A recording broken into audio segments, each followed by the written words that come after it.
Assalamu alaikum, and as always, welcome back.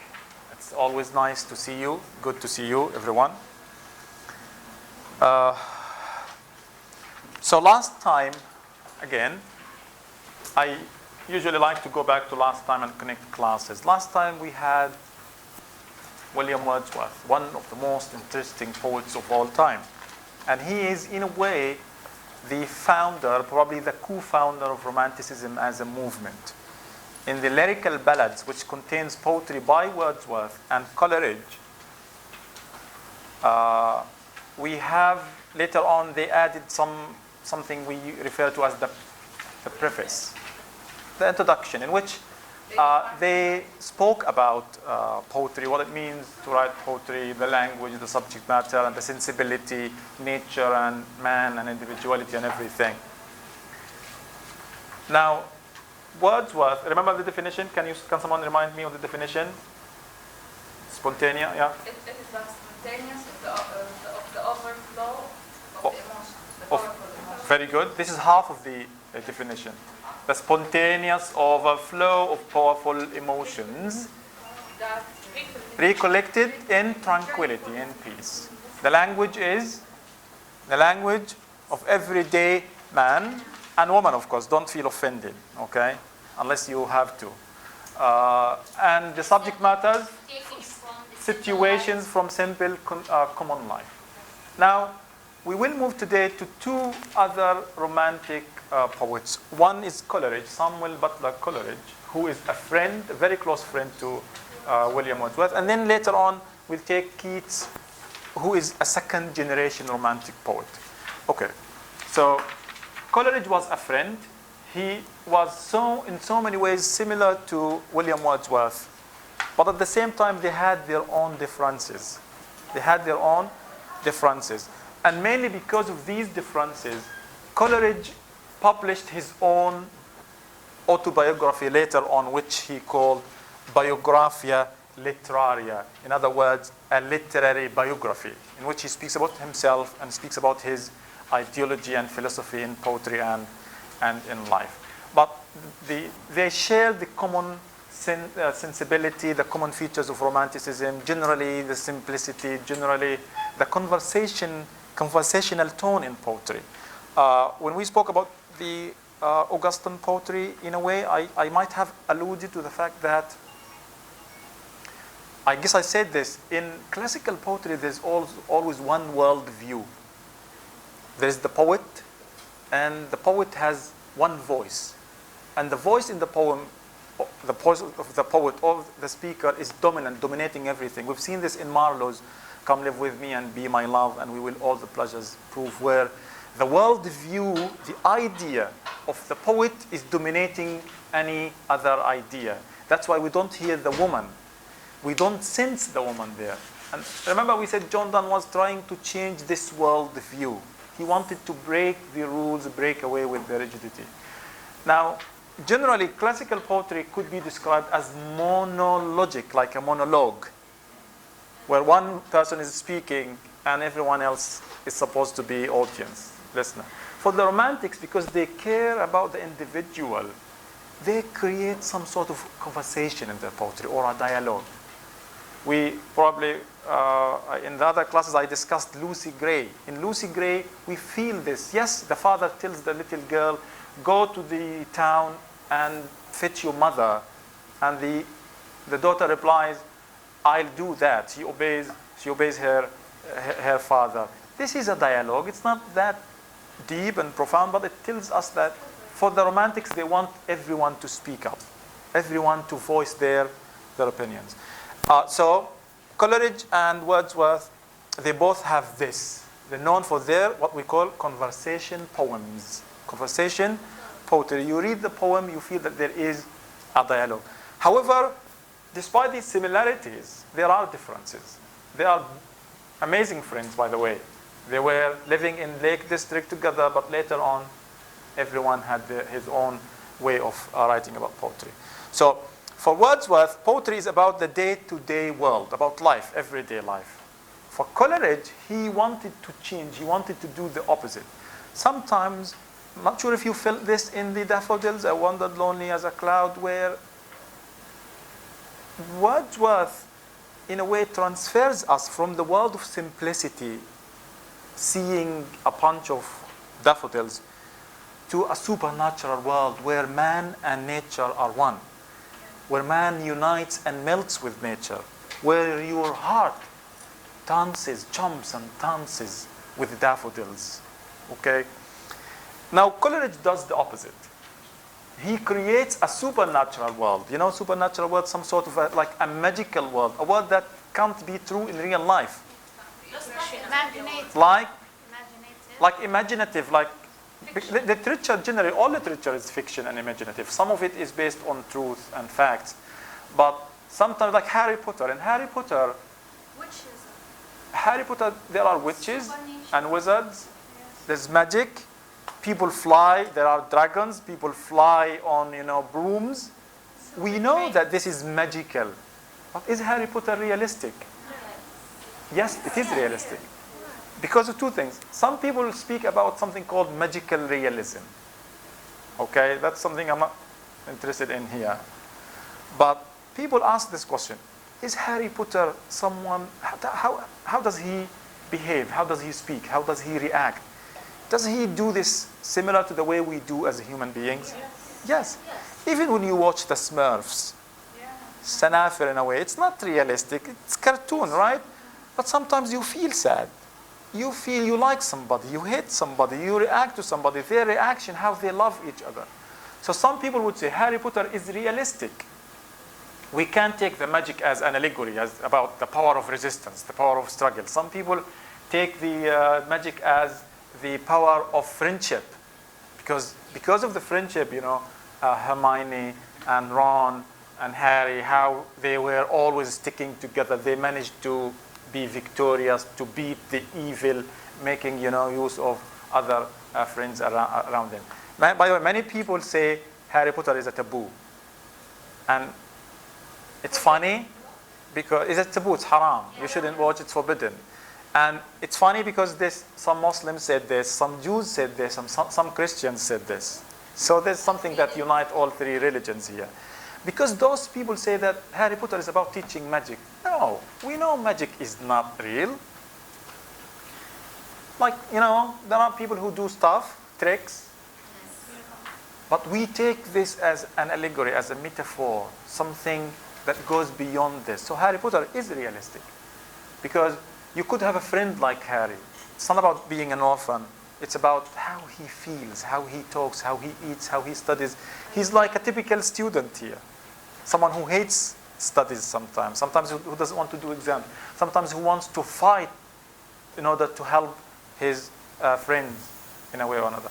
Sometimes we watch cartoons where the main characters are animals. In a way, it's cartoon. It's not real. Cartoons, the cartoons don't exist in real life. And animals don't talk in real life. But do they teach us lessons? Do they teach us morals? Do they influence? In a way, yes. Now, later on I'll speak about this probably, but since I just mentioned it, Coleridge mentioned in his criticism something called suspension of disbelief. Suspend. If the study is suspended, you no longer go to classes. If someone is suspended from university, you're not allowed to come attend the classes. Okay? So suspense in the story, you have sometimes suspense. Where you wait for stuff. Suspension of belief or disbelief is a term that Coleridge came up with. Very significant. Listen. Literature is not about everything that happens in life. Every little tiny thing that happens in life.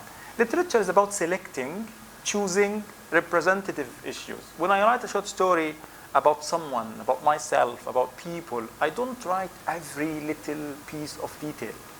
I just choose things to represent them in a way or another, to portray how they react, how they act in particular situation. Now, in literature and in movies, sometimes we see things that we don't believe. That is not logical. That doesn't make sense. Like sometimes in Hollywood action movies, sometimes would be carrying a gun and would be shooting like for 5 minutes. And sometimes some people around us, hasn't he run out of bullets yet? We ask this question. Sometimes we see somebody in a plane or in a train, and people ask, but we didn't see him or her buy a ticket. How did he manage to get through, right? And I have this funny question. Someone, he was joking, of course. He was like, I wonder why in movies sometimes people don't eat. Yeah. Unless it's about eating. So I laughed and I remember Coleridge, because Coleridge tells us that there's something we need to do here. We need to suspend our disbelief or our belief. What does it mean? It means we need to stop being logical. We need to stop being, rational. So suspend your disbelief and follow the plot and see what is behind, what is beyond the plot, because literature can't tell us everything. Meaning, you need to assume that it could have happened in the cuts, in the shots. So if somebody is shooting and the camera goes to the other direction, I need to assume that he changed the magazine in a way or another. If somebody doesn't eat in the whole movie, because the producer here is only selecting parts where he's at work, where he's doing other stuff other than. It doesn't mean they just are fasting all the time. You don't have to stop at everything. Exactly, because that would be boring. It means you will need to watch a movie that goes on for 5 years or 10 years or 50 years. You can't. Can you wait? Can you watch a movie for 50 years or 2 years or 2 months? No. It would actually be. It would be real life. And literature is not about 100% real life. It's about selecting things from real life. So the most significant thing about Coleridge being different is that he was interested in the supernatural. The supernatural in the sense that he takes us from a creative, imaginative world to the real world in real life. I'll give you an example here to make this clearer. But before I do that, when I talk about the Rime of the Ancient Mariner, there are 2 other texts written by Coleridge. Really interesting. Some of his texts are fragments. Listen, Coleridge was an amazing critic and an amazing poet at the same time. But his problem is that he had a drug problem. He was an opium addict. You know, drug addict? Yeah. A drug addict? Yeah. So he was addicted to drugs, to opium. So sometimes he would be writing an article or writing a poem, and somewhere in the middle he would just, go high, feel like take some drugs, and he would just be high, and then he would stop doing it. Many people say this is sad because he could have been an amazing, comprehensive, profound critic. And some people say no, probably it is because of the drugs we have the amazing stuff we have here. His Christabel and Kubla Khan, where he creates symbolic, again, imaginative world. When you read Kubla Khan, he literally creates a new world, in a way similar but on a smaller scale to the world that J.K. Rowling creates in Harry Potter. Sometimes you feel like, oh my God, this J.K. Rowling is crazy. How can she imagine this whole world with the minute details? And that's the power of imagination we have here. So Kubla Khan is about a creative, imaginative world, imagination, which Coleridge considers the most powerful of all human senses. What is the most important sense of all? For the Romantics in general, for Coleridge in particular, imagination, which is a romantic feature. The power of imagination. The power of imagination. In Christabel here,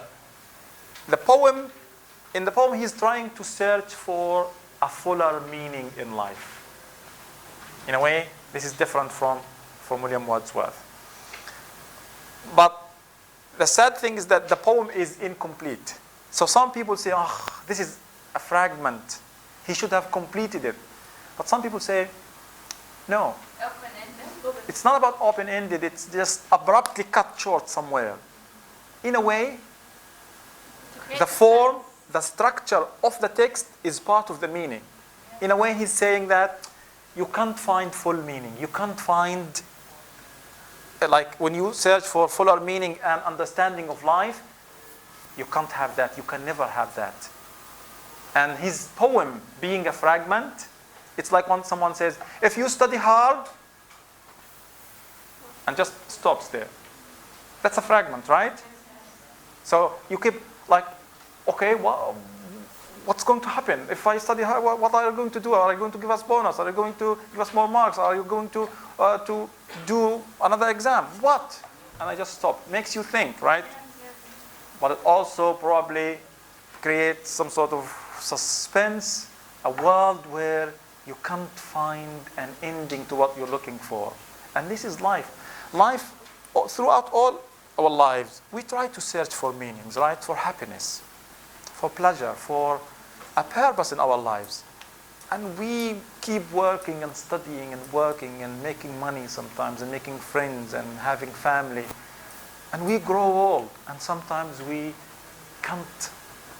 don't feel that we really understand life, or we really have a full understanding of our own lives, at least.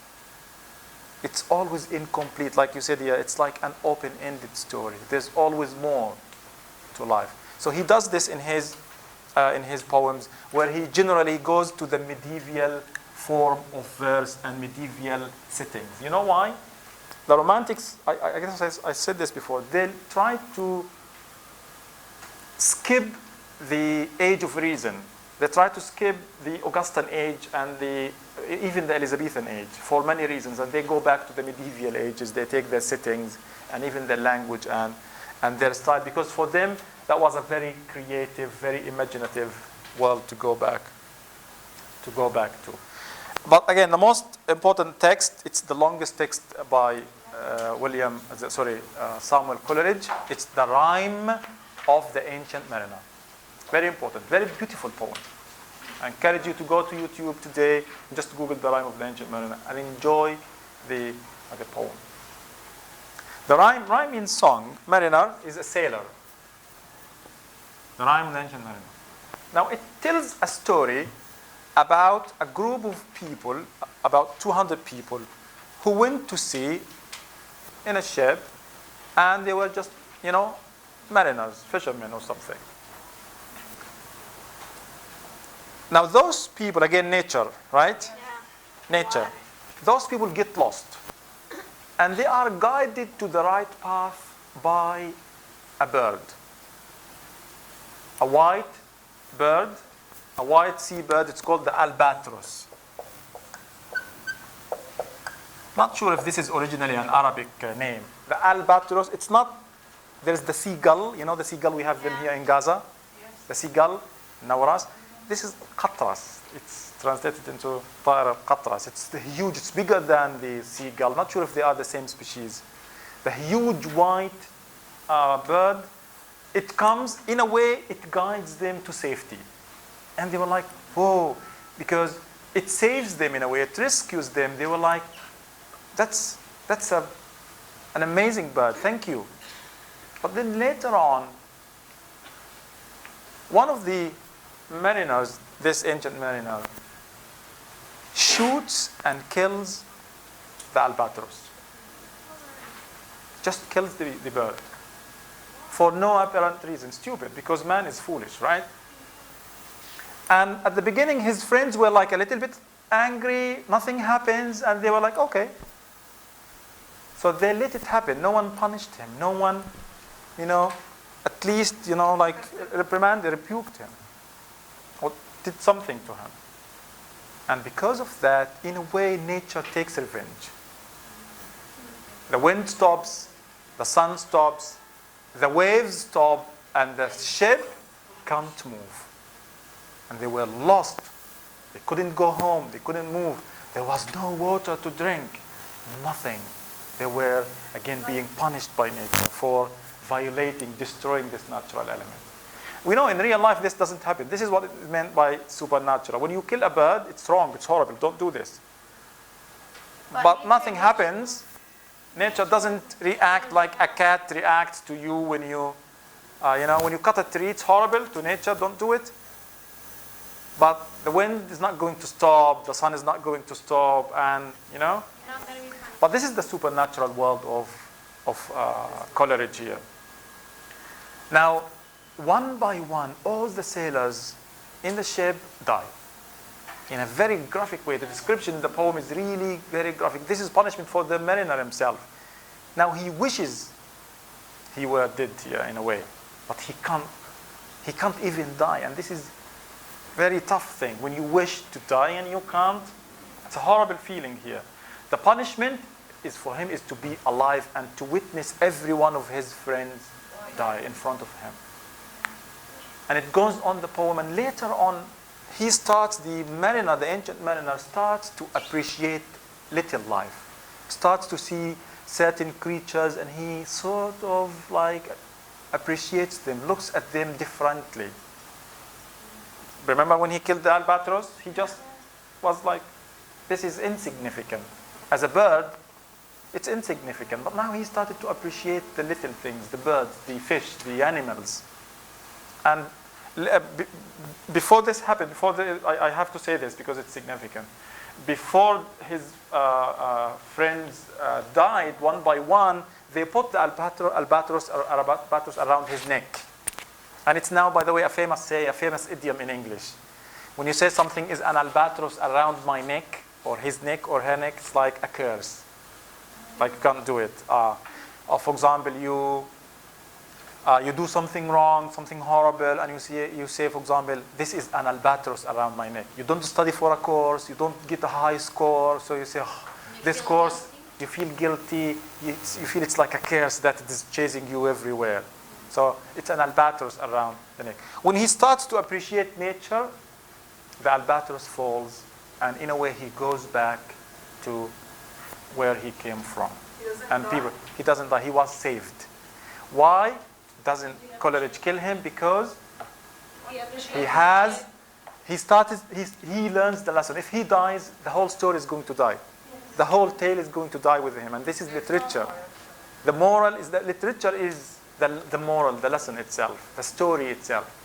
Now his punishment, he's punished here severely, but part of his redemption, how to cleanse himself, to heal himself, is to tell the story to everyone, to the people around him, the people in town. So how does the poem begin? Actually, the poem begins from the end, or in the middle, in medias res. We spoke about this probably before. Yes.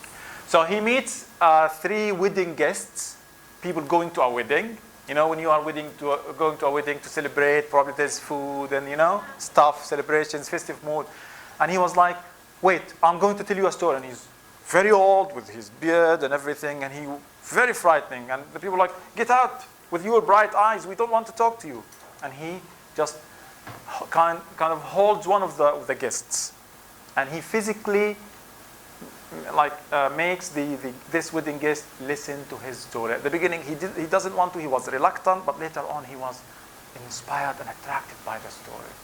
He was, wow, what a lesson this is. So, yeah, he starts by using flashback, narrating the story to the wedding, the guest here. Now, at the end of the story, what happens is that they both become sadder and wiser.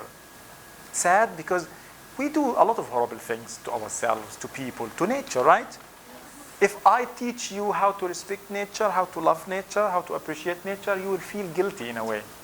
And if you feel guilty and stop doing the pollution, throwing rubbish here or there, to say the least, you're going to become wiser and better. And literature makes you wiser and better. Nature makes you wiser. And so Mother Nature is the best teacher here. This is a romantic feature in this text. So let's see how the text goes here, extract from the text. Yes. Read, please. The rhyme Asil. of ancient mariner. Day after day, we stuck, nor breath, nor motion. No breath. No breath, nor motion. As idle as a printed ship. Painted. Painted ship. upon a painted ocean, water, water everywhere, and all the boards did shrink. Water, water everywhere, nor any drops to drink. Yes. Okay. One more, please. Day after day, we stuck nor blade nor mission, as idle as a painted ship, open a painted ocean. Upon a painted ocean. Water, Water, waiter, bring the food. But water, Yeah. Water everywhere, and all the birds did Shrink. Water everywhere, nor any drop to drink. Yes. Thank you, Batniji. Excellent. Yes. Okay. Now look at this. Very simple. You don't have to use the dictionary, right? Simple language, simple structures. And in many ways, he doesn't follow one particular structure. Sometimes he uses stanzas of 6 lines, 5 lines. The rhyme scheme is not the same. It's not. So here, day, A, B, C, B. ocean, motion, same. Okay? A, B, C, B. Motion, ocean. Okay? Shwa, shwa, NN. A, B, A, B. Doesn't follow the rules, the strict rules of classical poetry writing, etc.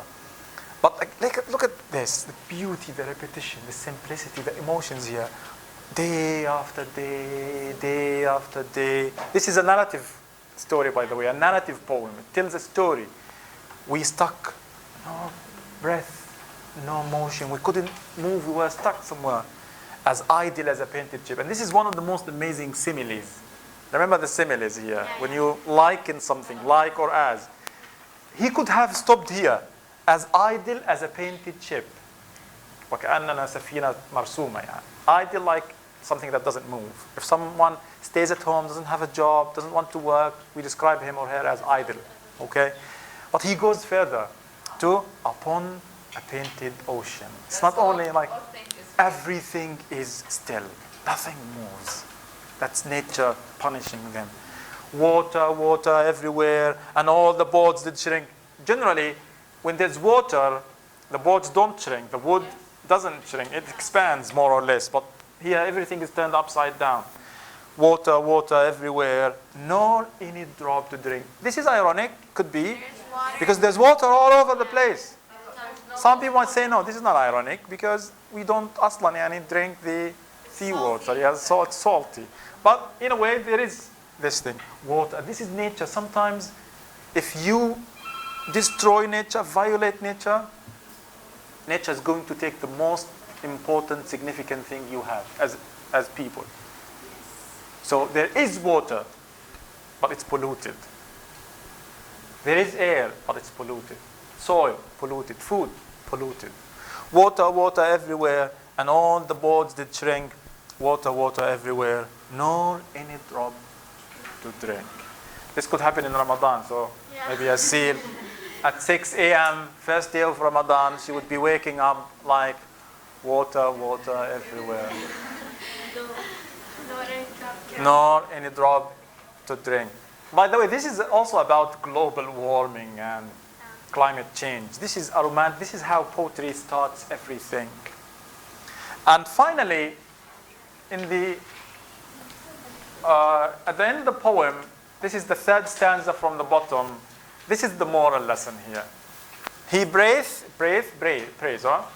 He prays. He prays best who loves best, all things both great and small, for the dear God who loved us, he made and loved us all. Some people say this is about Christianity. I don't think it is a pure religious poem. It's a romantic poem because for people, nature is religion. In a way, nature is God for the romantics because they worship, they adore nature.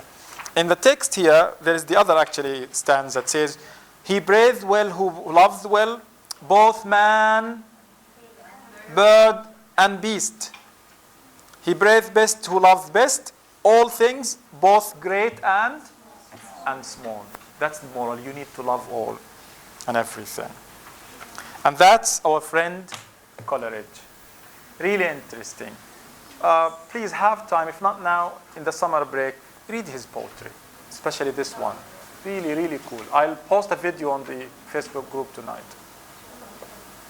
But you're not required to do more than this. This is an introduction course, so we're just taking bits and pieces. And by the way, listen, this is funny. William Wordsworth did not like this poem. Why? Go read more about this, but he didn't like it. He didn't like the Mariner. He didn't like the text in many ways. But he was like, when we publish another book, I'll take it out. But he couldn't. In the second book, the second edition, it was also there. But he did not like it. Coleridge, one thing I like about Coleridge is that he was one of the early critics who praised John Donne. And this is not surprising, by the way. Because in a way, remember, the metaphysicals, the romantics share some common features. He didn't follow all the rules. Yeah, That's sure. why he liked John Donne. Yeah, in a way. So Anti-classical. we can know the reason. Yeah, do that. That means that, you know, Yeah. But sometimes sometimes I find myself chained because I want to say a lot of things, but at the same time I don't want to say a lot of things because this is an introduction course. Maybe it's But because this is to inspire you. This is to make you love texts, love literature, love certain poets, and to go do more reading. Okay, so this is John Keats. We'll do something about Keats here. Listen. Okay, everyone? Let's go to Keats. Now, after William Wordsworth and Samuel Coleridge, we have what we call the younger generation, the second generation of the Romantics. And Keats is one of them. Many people love Keats and appreciate him and love his poetry because he died very young. He was only 25 when he died young.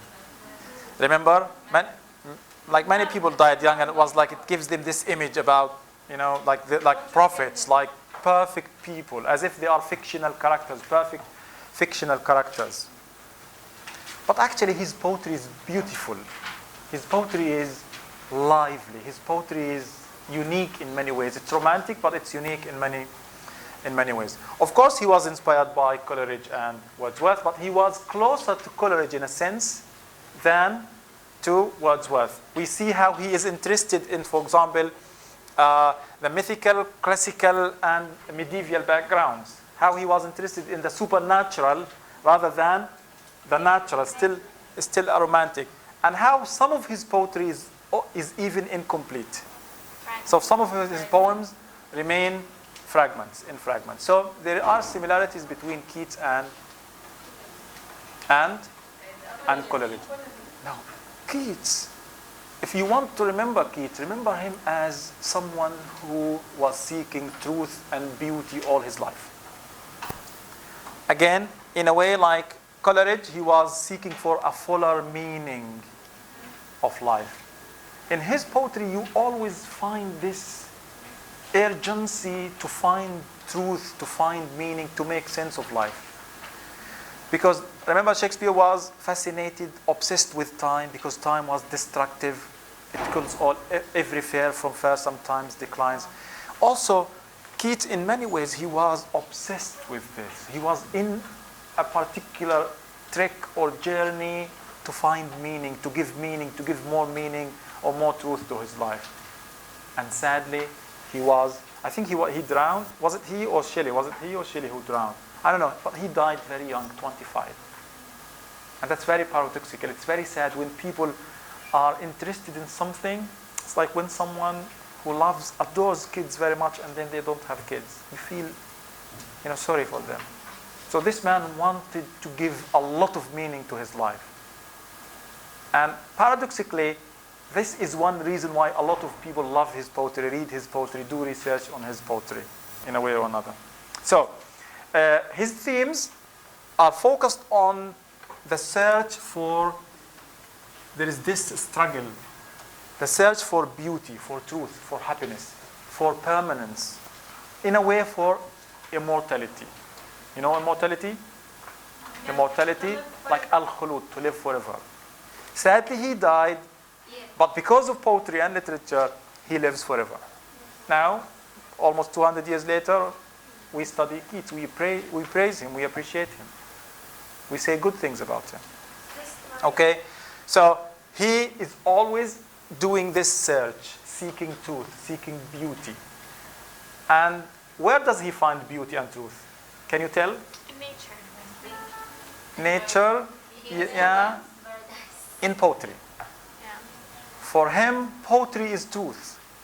Poetry, or not only poetry, but artistic creation, like paintings, like sculptures, anything that is art.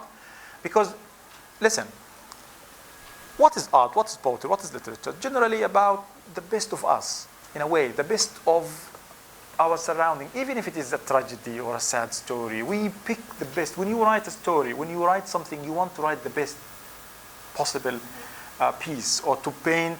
When you do a painting, you don't say, I want to paint a bad painting, because you want to express yourself in the best possible way, or to impress, or to reach out to people in a way or another. So some of his poetry, again, like I said, remains in fragments. His major poems, like Ode to the Nightingale, or a Nightingale, you know Nightingale? العندليب البلبل, you know, bird. And Ode to a Grecian urn. The urn means vase, or vase, two pronunciations. You know vase? Yes. Huh? Yes, yes.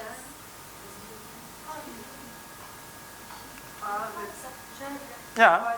Excellent. Excellent drawing, right? Yeah. 1 mark for you, minus. Minus what? So Keats here, he comes to the conclusion that art, literature, artistic creation is the best possible way to give meaning to our lives, to give life to our lives. Because he says beauty is truth and truth is beauty. We'll see this. So he shows that art and artistic creation can make things permanent. And he is right.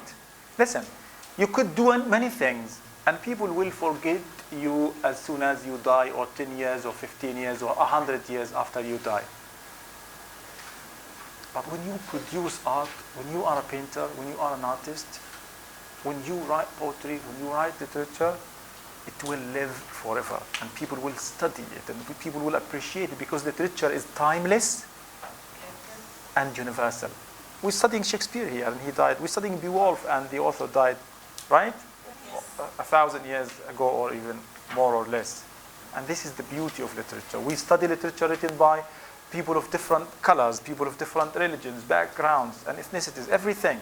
But we still love the literature and appreciate it. So this is where he finds beauty and meaning and truth in art, in literature. So he believes that poetry can keep human feelings and ideas alive and forever. And this is the extract we need to study here. It's taken from an Ode to a Grecian urn, to the vase.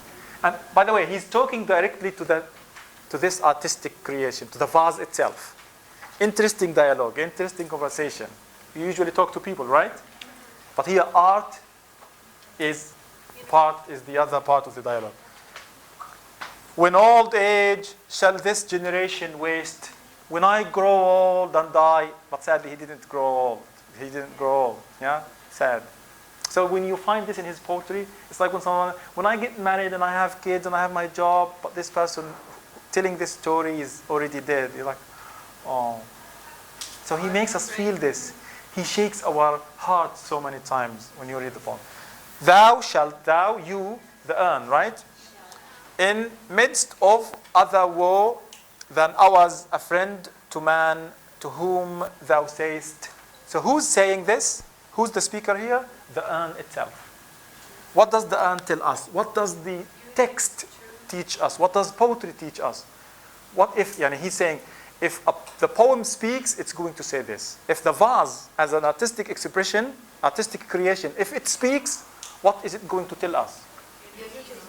Beauty is truth, truth, beauty. Beauty is truth. And truth, beauty. Truth, beauty. Beauty is truth, truth, beauty. That is all. That's it. That's what life is about as a romantic poet here. Ye know, that is all ye need, you know on earth, and all ye need to know. Ye hear you. We have this before, like, gather ye buds. In the sense it was your. So, what is Keats here? This is a text from And the ode or ode to a Grecian urn by John. I know we have so many Johns, so focus on the last name. Keats. Keats. When you want to add possessive S to Keats, it could be like this. You say, or two options. You have two options. Keats's. This is a Keats's poem. I prefer this. It's clearer, but this is correct. So what is he doing here? This text has the features of Romanticism, a feature of William, what's his name, John Keats in particular, where art is the most significant expression of beauty and truth, where poetry, where literature is beauty, is truth, where literature, where poetry, where art gives us meaning and makes us live forever and ever and ever. Because he died young, he was even now, he is a symbol of Romanticism and the Romantic movement. Keats. I'll stop here for Keats, but I have an extra text just for fun, so to speak. Okay? This is an extra slide where you have things I just mentioned. How in autumn, again, he does the same thing about stressing beauty and fullness of life and how he symbolizes the Romantic movement. Now, just 2 or 3 minutes maximum. In this poem, I've just been kidding with my colleague here, and I told her that there is a ghost living in this poem. This poem is haunting the readers. It has been haunting readers for a long time. Let's see what it does to us. The title is not this hand, not hand, or the living hand. This, like when someone says this, you just try to look. He's performing the poem. He's saying, this living hand. In a way, he gives us the impression that this is the hand. You can touch it, you can feel it. Now warm and capable. Now, in a way, I think he's writing the poem while he's writing the poem. It's like when you have a dream and you're dreaming in the dream. Okay? So this hand, now warm and capable of earnest grasping, would, if it were cold, when a person dies, lifeless, it goes cold. And in icy silence of the tomb, grave, so haunt thy days. Now it's full of life. You look at the hand, but when it is icy and cold, it's haunting. Haunting like terrorizes you, scares you in a way. Thy days and chill thy dreaming nights. If you see it in a dream, it's going to be spooky, frightening. That thou would wish thine own heart dry of blood. You would wish, oh my God, I don't want to see this scene. You wish your own heart, you wish you were dead. You don't want to see this scene. So in my veins, now the veins, where the blood goes, in my veins, red life might stream again and again. How can something comes to life again after it's dead? And thou be conscience calmed. See here, who's he talking to? To us, to the readers, to the future readers. See here, here it is. Here it is. This is my hand. So it's someone like, you imagining the hand writing the text, and all of a sudden in the text he tells you, see, just like sticking the hand outside, I hold it towards you, like this. I swear, when I first read this poem, I was like really indulged in the poem. I was like, because I was, visualizing the text, seeing the hand, feeling the hand, imagining the hand, and feeling And then when he says, here it is, I hold it towards you, I was like, I felt that the hand was literally, physically sticking out of the book, out of the text, and reaching out to me. This is a fragment. It's an incomplete poem. It does magic to go back home, try to read it, and visualize what's going on. And Keats does this all the time. funny here. I don't think it's funny is the right word, but this is a living text. He's reaching to us 200 years later through his poetry, through his writing. He's dead, but his poetry is living, alive forever. Thank you very much. We stop here, and next class we continue with Shelley, Percy Shelley, and